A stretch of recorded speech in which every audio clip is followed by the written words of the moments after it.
Students, हमारे shapes of covalent bond में हमारे कुछ फैक्टर्स रह गए थे। पहले हमने डिस्कस कर लिया था कि लोन पेयर होता है, ये बॉन्ड पेयर होता है, तो ज्योमेट्री कैसी होगी या शेप कैसी होगी। आज हम डिस्कस करेंगे bond angle with the help of example. सबसे पहले मैं आप लोग को जनरल एक एग्जांपल देती हूँ। सपोज कर लें ये एक है सेंट्रल एटम बी। इसके ये जो है ये सेंट्रल एटम बी है और ये इसके साथ दो इलेक्ट्रॉन्स अटैच हैं या एटम इलेक्ट्रॉन्स अटैच हैं। सपोज कर लो ये हैं सी। अब ये क्या है? ये है सेंट्रल एटम। अब जो है बॉन्ड एंगल जो है डिक्रीज करता है with increase of electronegativity, with increase of electronegativity.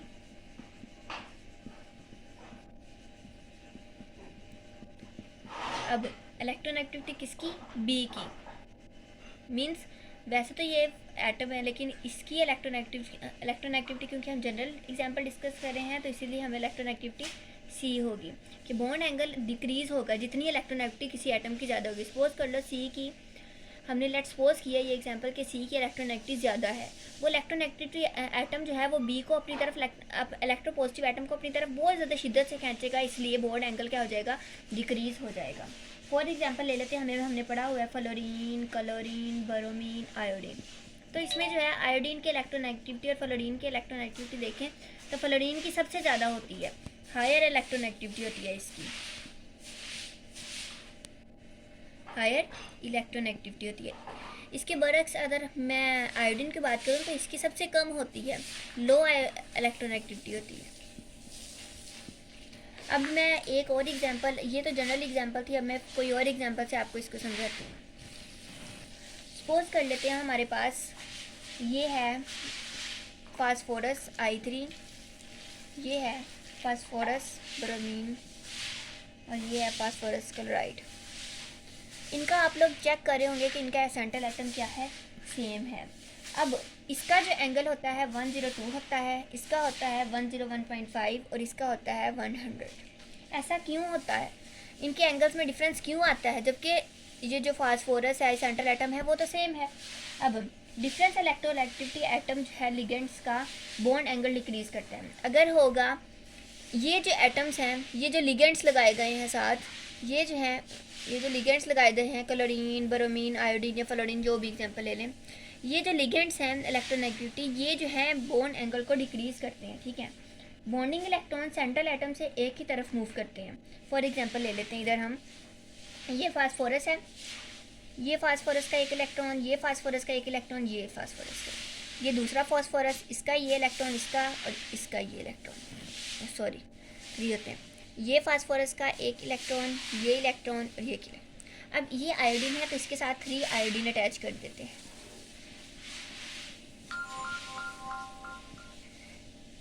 ये 3 हमने आयोडीन अटैच कर दी।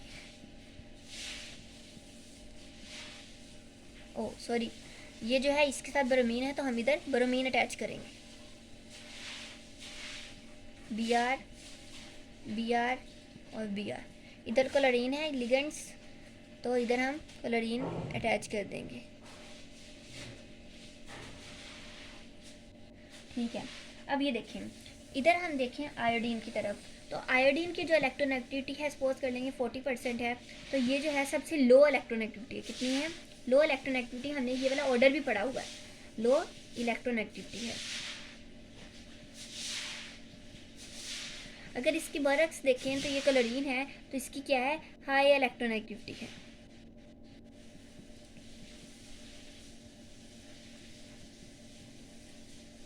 ठीक है, 80% इलेक्ट्रोनेगेटिविटी सपोज कर लें। ठीक है, इसी वजह से जो है वो बॉन्ड एंगल डिक्रीज हो जाता है। जितना इलेक्ट्रोनेगेटिविटी एटम अपनी तरफ अट्रैक्ट करेगा इलेक्ट्रोपॉजिटिव एटम को तो वो कुछ इस तरह का स्ट्रक्चर बना देगा, जैसे ये स्ट्रक्चर बना दे, ऐसे एंगल को खींचेगा नेगेटिव एटम इलेक्ट्रोपॉजिटिव एटम, तो एंगल क्या हो जाएगा? डिक्रीज हो जाएगा।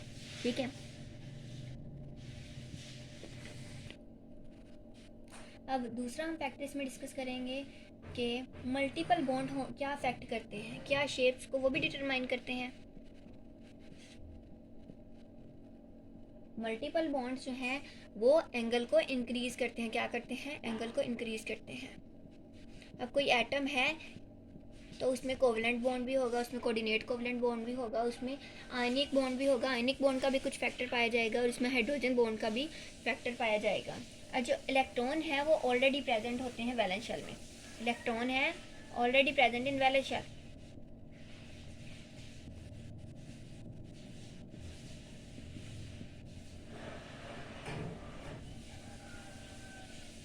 सपोज कर लो दो एग्जांपल हैं H2O और H2S, हाइड्रोजन सल्फाइड की और वाटर की हमारे पास एग्जांपल है। अब मैं इसके आउटर मोस्ट शेल की इलेक्ट्रॉनिक कन्फिग्रेशन लिखती हूँ। ऑक्सीजन का 8 एटॉमिक नंबर होता है, तो इसके वैलेंस शेल की जो इलेक्ट्रॉनिक कन्फिग्रेशन है वो आप ज़रा देखें इधर।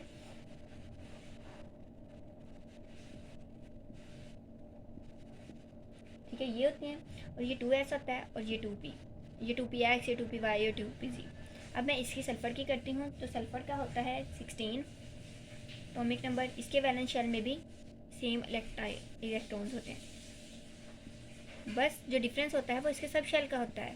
इधर 2s था, इधर भी 2s है, और इधर 3s होगा, और इधर 3p होगा।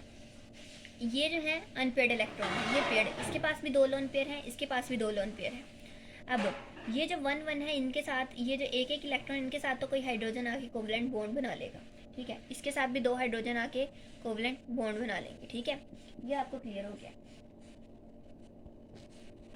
अब हाइड्रोजन भी इनके साथ मैंने कहा 2 2 आके अपने कोवलेंट बॉन्ड बनाएंगे। फिर तो इनका कोवलेंट बॉन्ड क्या होना चाहिए? सेम होना चाहिए, लेकिन ऐसा नहीं होता। क्यों नहीं होता? अब देखें, इसमें जो है 1 2 3 4 ऑर्बिटल शामिल होते हैं। इसमें 1 2 3 4, और 5वां इसमें जो है वो डी ऑर्बिटल भी शामिल होता है। कौन सा ऑर्बिटल शामिल होता है? डी ऑर्बिटल भी इन्वॉल्व होता है, और डी ऑर्बिटल में तो 5 होते हैं, 5 होते हैं। अब इसका जो है वाटर का जो बॉन्ड एंगल होता है 105.5 होता है, H2S का होता है 92.2। लेकिन ऐसा क्यों, इतना डिफरेंस क्यों आता है? इनका तो सेम होना चाहिए। इसी वजह से आता है कि इसमें 4 ऑर्बिटल शामिल होते हैं, और इसमें 4 होते हैं, और इसमें साथ एक 5 ऑर्बिटल भी शामिल होता है। अब देखें, इसके तो कम्प्लीटली फील्ड है, कम्प्लीटली फील्ड होती है, लेकिन इसके 4 तो फील्ड है, लेकिन 5 जो है अभी बाकी बचे हुए हैं। अब इससे क्या होगा? लेकिन इसके वैलेंस शेल में 5 एम्प्टी एटॉमिक ऑर्बिटल होते हैं, नॉट फिली होते हैं, और अगर होते हैं तो क्या होता है? Repulsion between electron pair in the filled shells are larger than the repulsion between the electron pair in complete filled valence shell. जो कंप्लीट शेल्स होंगे उनमें रिपल्जन क्या होगी? ज़्यादा होगी। जो कंप्लीट शेल्स होंगे उनमें रिपल्जन क्या होगी? ज़्यादा होगी, ज़्यादा होगी। इसके बरक्स अगर हम देखें, बात करें, तो इनकम्प्लीट जो शेल्स होंगे, जैसे मैंने ये बताया, इसमें 5 डी ऑर्बिटल इनकम्प्लीट है, में रिपल्जन क्या होगी? कम होगी।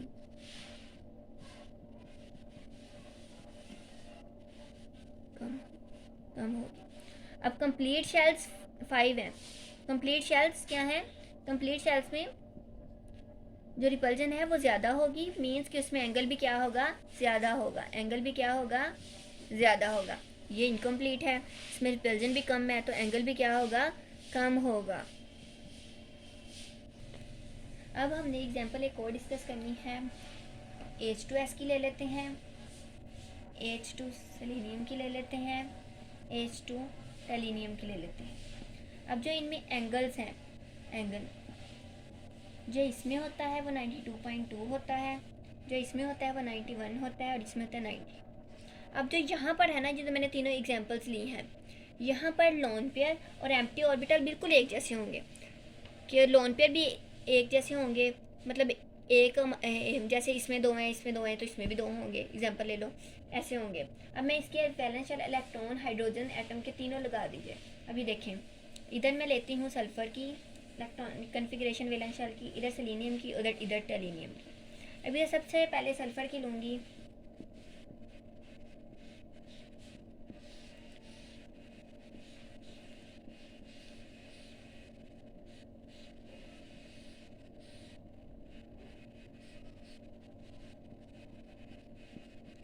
सबसे पहले मैं सल्फ़र की लूँगी, तो इसमें 2 इलेक्ट्रॉन्स, इसमें भी 2 और इसमें 1। इनमें भी क्या होंगे, सेम, ठीक है। इसमें जो है 3s ऑर्बिटल शामिल होगा और 3p होगा। इसमें 4s 4p होगा और इसमें 5s 5p ऑर्बिटल शामिल होगा।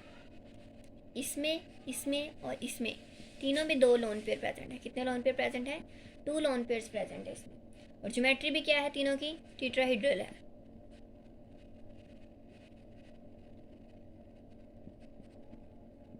ज्योमेट्री भी क्या है? टेट्राहेड्रल है। अब क्या होगा, इनके साथ तीनों के साथ हाइड्रोजन आके लग जाएंगे। अब एंगल क्यों चेंज हुआ कि अब देखें, इसका एंगल इतना, इसका एंगल इतना, इसका एंगल इतना है, तीनों के साथ लगे भी हाइड्रोजन है, लोन पेयर भी सेम है, ज्योमेट्री भी टेट्राहेड्रल है, एंगल चेंज हुआ क्यों? अब ये देखिए इधर, ये इधर ले लें H2S की, ये इसके हैं 2 लोन पेयर, इधर एक हाइड्रोजन अटैच है, इधर एक हाइड्रोजन अटैच है, ठीक है। इधर ले लें आप लोग सेलेनियम की एग्जांपल, इधर भी 2 लोन पेयर, इधर Se, इधर एक हाइड्रोजन और एक इधर हाइड्रोजन। अब तीसरे नंबर पे एग्जांपल ले लें ये वाली, इधर भी 2 लोन पेयर, इधर भी 2 लोन पेयर और इधर 7 टेलीनियम और 7 इधर हाइड्रोजन और इधर भी 7 हाइड्रोजन। अब ज्योमेट्री भी देखिए सबकी क्या बन रही है, टेट्राहेड्रल।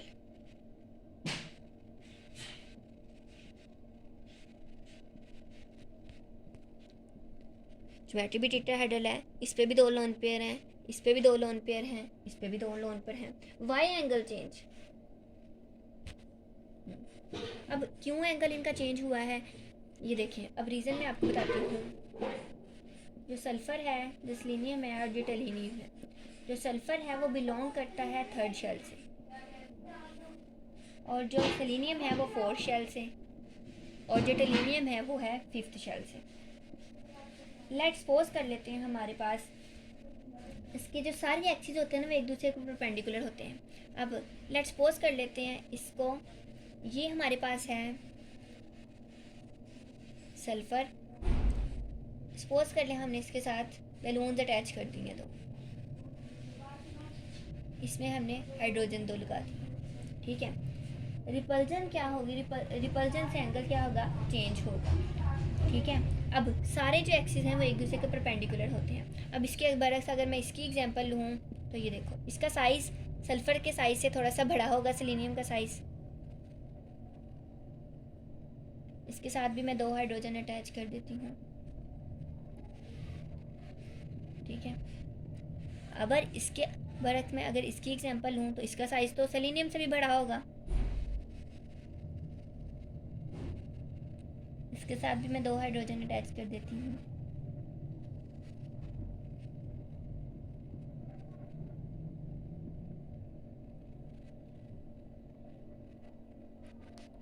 ठीक है। अब एंगल क्यों चेंज हुआ, अब मैंने बताया है सल्फ़र का साइज सबसे छोटा है, सेलेनियम का उससे थोड़ा सा बड़ा है, टेलीनियम का सेलेनियम से भी बड़ा है। अब जो सारे एक्सिस होते हैं वो एक दूसरे के होते हैं परपेंडिकुलर। अब x परपेंडिकुलर होगा y और z के, y परपेंडिकुलर होगा x और z के और z परपेंडिकुलर होगा x और z के। अब किसके दरमियान, इन सब में से आप बताएं कि किसके दरमियान जो है वो टकराने से रिपल्जन कम होगी या ज़्यादा होगी, चेंज होगी, क्या होगा। अब जितना एटम का साइज स्मॉल होगा सेंट्रल एटम का, उतने हाइड्रोजन एटम इसके करीब होंगे, रिपल्जन उतनी क्या होगी, ज़्यादा होगी। इसमें रिपल्जन क्या होगी, इन तीनों में से ज़्यादा होगी। अब इससे थोड़ा सा बड़ा आ गया सेलेनियम का साइज़, तो सेलेनियम में रिपल्जन सल्फ़र की निस्बत कम होगी। अब इसके बाद टेलीनियम की बात करें तो टेलीनियम में इसका साइज़ सबसे बड़ा है और इसके जो हाइड्रोजन है वो इनसे दूर दूर होंगे। सपोज के लिए इसको थोड़ा सा दूरी बना लेते हैं, तो इनमें रिपल्जन क्या होगी, कम होगी।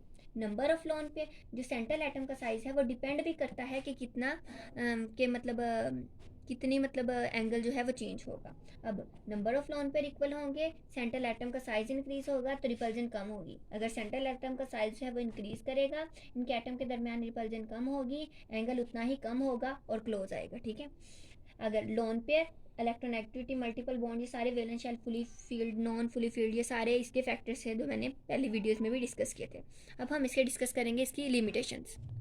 अब हमने इसकी लिमिटेशन डिस्कस करनी है कि वेस्पर थ्योरी ने क्या क्या चीज़ें एक्सप्लेन की और क्या क्या चीज़ें एक्सप्लेन नहीं की, क्या क्या इसकी लिमिटेशंस हुई हैं। इसने explain, it can not explain the, it can not explain the very polar molecule. अगर मैं इसकी एग्जांपल लूँ तो हमारे पास है लिथियम ऑक्साइड। अब जो लिथियम ऑक्साइड है ये नेचर में बहुत ही ज़्यादा पोलर हो जाता है, इसकी जो इलेक्ट्रॉन डेंसिटी है वो डिस्पर्स हो जाती है। क्या होती है? इलेक्ट्रॉन डेंसिटी डिस्पर्स हो जाती है। अगर मैं दूसरी बात करूँ, इसने दूसरा पॉइंट क्या डिस्कस किया कि this is unable to explain the shapes of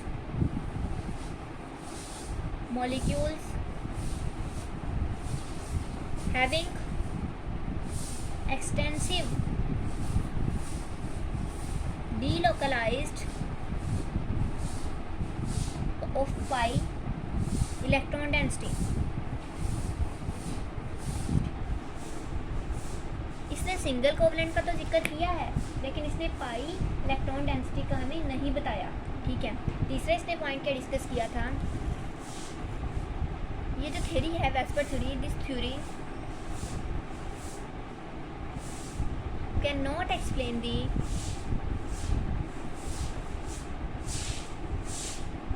shapes of certain molecule, cannot explain the shapes of certain molecules